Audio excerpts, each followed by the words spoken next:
बिस्मिल्लाहिर्रहमानिर्रहीम। अस्सलाम वालेकुम नाज़रीन, मैं अहमद फ़वाद हूँ। आप मेरा यूट्यूब चैनल देख रहे हैं। नाज़रीन, शाहराए दस्तूर से बराह रास्त आज की व्लॉग में आपकी खिदमत में हाजिर हुआ हूँ और दो बड़ी इंपॉर्टेंट डेवलपमेंट्स हैं, एक्सक्लूसिव डिटेल्स आप सब में शेयर करूँगा। एक तो नाज़रीन, आप ये ख़बर सुन रहे होंगे कि तोशा खाना में इमरान खान साहब और बुशरा बीबी की जो सज़ाएँ मुअत्तल और जो रिहाई के अहकामात जारी हुए हैं, ये मामला सिर्फ यहाँ तक नहीं है, इसके अलावा भी इस मुकदमे में बहुत कुछ हुआ है। ख़ास तौर पर जो नैब है, नैब असल में पीछे हटा है और नैब के पीछे हटने पर इमरान खान साहब की जो सज़ाएं हैं इसमें वो मुअत्तल हुई हैं। मामला क्या है, हवाओं का जो रुख तब्दील हो रहा है, कुछ एक्सक्लूसिव डिटेल्स आप साथ में शेयर करूँगा। और सिर्फ इमरान खान साहब की नहीं बल्कि पाकिस्तान तहरीक इंसाफ के दीगर कुछ अहम रहनुमा हैं, उनकी भी ज़मानतें मंजूर हुई हैं अदालतों से। इस मामले पर भी बड़ी डेवलपमेंट है। सुप्रीम कोर्ट ऑफ पाकिस्तान ने फिर बिल आखिर अज़ खुद नोटिस ले ही लिया। पहले जब कहा जा रहा था कि अज़ खुद नोटिस लिया जाए, मामले के ऊपर तो नोटिस लिया जाए, लेकिन चीफ जस्टिस काजी फ़ैज़ ईसा साहब की जानिब से वज़ीर-ए-आज़म शहबाज शरीफ से जो मुलाकात की गई, फिर इंक्वायरी कमीशन बना, लेकिन इंक्वायरी कमीशन में भी इनकार किया गया, माज़रत की गई justice साबिक़ chief justice Tassaduq Jilani साहब की जानिब से। और उन्होंने ये कहा कि इस मामले के ऊपर बजाय कमीशन बनाने के, जो कि नहीं बनाया जाना चाहिए और उसके दायरा कार में नहीं आता, इस मामले को अदालती या जुडिशल साइड पर हल किया जाना चाहिए, क्योंकि अदालती दायरा कार पर में जो है वो आता है। इस मामले को लेकर भी कुछ अहम तीन और एक्सक्लूसिव डिटेल्स हैं, वो भी आप साथ में शेयर करूँगा। माफ़ कीजिएगा। सबसे पहले तो नाज़रीन, तोशा खाना वाला जो मैटर है इसके ऊपर मैं आता हूँ। इमरान खान साहब और बुशरा बीबी जो हैं, इन दोनों को 14 साल की जो इसमें सज़ाएँ थी वो सुनाई गई थी। और बुशरा बीबी जो हैं वो इसी केस में उनको जो गिरफ़्तार है वो किया गया था। लेकिन तोशा खाना केस में आज हैरान कुन तौर पर जो नैब है वो पीछे हटा है इस मामले से, सज़ा मुअत्तली के मामले से। बल्कि नैब ने आज ख़ुद ये कहा है कि ये जो केस है, ये जो मामला है, ये सज़ा मुअत्तली का मामला है, जिस पर चीफ जस्टिस आमिर फ़ारूक साहब ने कहा कि ये नैब का काबिल तारीफ़ मौक़िफ़ है और जो सज़ाएँ थी वो मुअत्तल करते हुए जो रिहाई है उसके अहकामात दिए गए। हालांकि इमरान खान साहब के इस केस में जो वकील थे, उन्होंने अदालत से ये मौक़िफ़ अपनाया हुआ था जी कि हम इस केस के मेरिट या जो हमने अपीलें दायर की हुई हैं और सज़ा का लदम करार देने के मामले के ऊपर हमने जो दलाइल हैं वो देने हैं। तो चीफ जस्टिस साहब ने इस पर कहा कि अभी पहले साइफ़र केस चल रहा है, पहले साइफ़र केस के दलाइल मुकम्मल हो जाएंगे, फिर उसके बाद जो तोशा खाना का मैटर है उसके ऊपर हम आएंगे, इसलिए हम इसे ईद के बाद तक करते हैं। अब इसमें हुआ ये है कि अगर सज़ाएँ का लदम करार देने के मामले के ऊपर दलाइल होते तो यकीनी तौर पर इमरान खान साहब के ख़िलाफ़ ये जो केस है, इतने ज़्यादा इसमें फ़्लॉज़ हैं, उसमें भी इमरान खान साहब को रिलीफ़ मिलना ही था। लेकिन क्या होता कि इमरान खान साहब के अगेंस्ट जो सज़ाएँ थी वो कलअदम हो जाती, बजाय इसके कि अभी जो है ये फ़ैसला जस्ट मुअत्तल हुआ है। और इस फ़ैसले का ये होता है कि मुअत्तली के बाद जो ज़मानत है वो आपकी हो सकती है, लेकिन मेन चीज़ जो नाअहली है वो तब ख़त्म होगी इस केस में जब जो फ़ैसला है वो कलअदम होगा, यानी कि फ़ैसले को ही ख़त्म कर दिया जाएगा।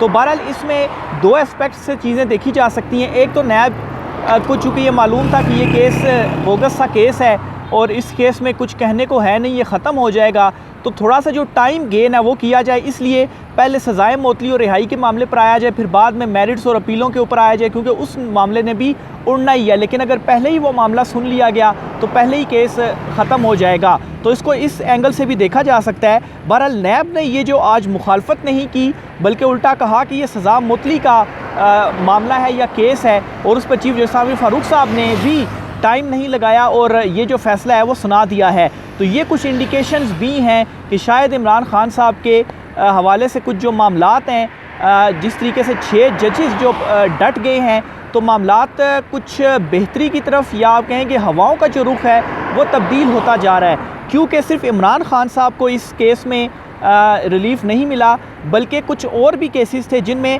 हमाद अज़हर साहब जो हैं वो बहुत अरसे के बाद आज पहली मरतबा मंजर आम पर आए हैं और पेशावर हाई कोर्ट से उन्होंने अपने मुकदमात से रुजू किया था और उनका 51 मुकदमात के अंदर जो राहदारी रिमांड है वो आज मंजूर हुआ है। तो हमाद अज़हर साहब का यूँ अचानक मंजर आम पर आना और उनकी भी राहदारी रिमांड 1 माह के लिए मंजूर हुआ और उनसे ये कहा गया है कि आप के जो केसेस हैं आप अदालतों में पेश हो जाएं और फिर अदालतें आगे जो ज़मानत के हवाले से फ़ैसला करती हैं। लेकिन राहदारी रिमांड उनका मंजूर हो गया, यानी कि अब उनको इस रिमांड राहदारी रिमांड कह रहे हो, राहदारी ज़मानत, ये दुरुस्त कर लीजिएगा, राहदारी ज़मानत। तो इससे क्या होगा जी कि उनको गिरफ़्तार नहीं किया जा सकता। तो ये दूसरी बड़ी पॉजिटिव ख़बर थी पाकिस्तान तहरीक इंसाफ के लिए।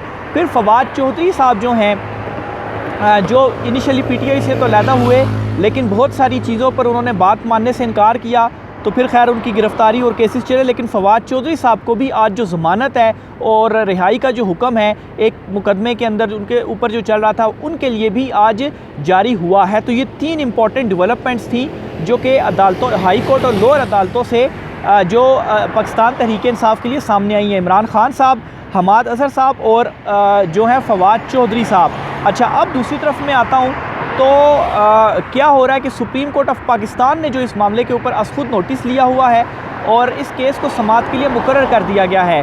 फिर इसके अलावा मखसूस नशिस्तों का जो मामला है वो भी सुप्रीम कोर्ट ऑफ पाकिस्तान में पाकिस्तान सुन्नी इत्तेहाद कौंसिल की जानिब से जो दरख्वास्त है वो दायर कर दी गई है कि ये जो मखसूस नशिस्तें हैं ये पेशावर हाई कोर्ट का फ़ैसला कालअदम करार दिया जाए और मखसूस नशिस्तें हमें तो नहीं दी गई, एक तो हमें दी जाए मखसूस नशिस्तें हमारी, और दूसरे नंबर पर ये जो दूसरी जमातों को अलाट कर दी गई मखसूस नशिस्तें, उनकी ये मखसूस नशिस्तें नहीं बनती थी। पेशावर हाई कोर्ट ने जो आइनी शिकें हैं कुछ या एक्ट की शिकें हैं उसकी गलत जो तशरीह है वो की है और उसमें जो सकम है वो मौजूद है। तो सुप्रीम कोर्ट ऑफ पाकिस्तान इस फैसले को कालअदम करार दे। तो ये बड़ी अहम दरख्वास्त है जो कि आज सुप्रीम कोर्ट ऑफ पाकिस्तान में दायर की गई है सुन्नी इत्तेहाद कौंसिल की जानिब से।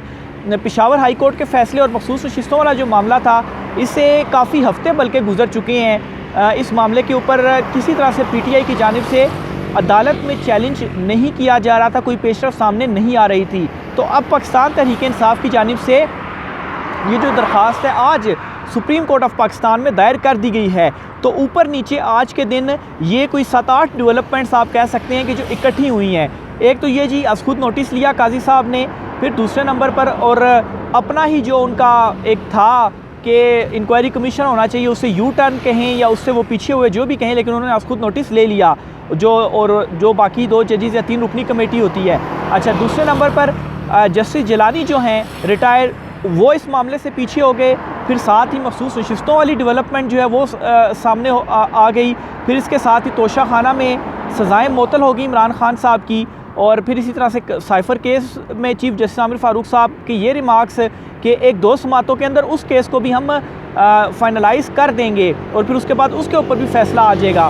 फिर फवाद चौधरी और हमाद अजहर की जो ज़मानतें हैं, तो ये तो वो तमाम पॉजिटिव्स हैं जो आज पाकिस्तान तहरीक इंसाफ के लिए सामने आए हैं। और जो हवाओं का रुख है, इन चीज़ों को देख कर मैं ये असेस कर रहा हूँ कि तब्दील इस वक्त शराए दस्तूर में हो रहा है। राय का साथ नाज़िम कीजिएगा। आज की व्लॉग से इतना ही, इजाज़त दीजिए। अल्लाह हाफिज़।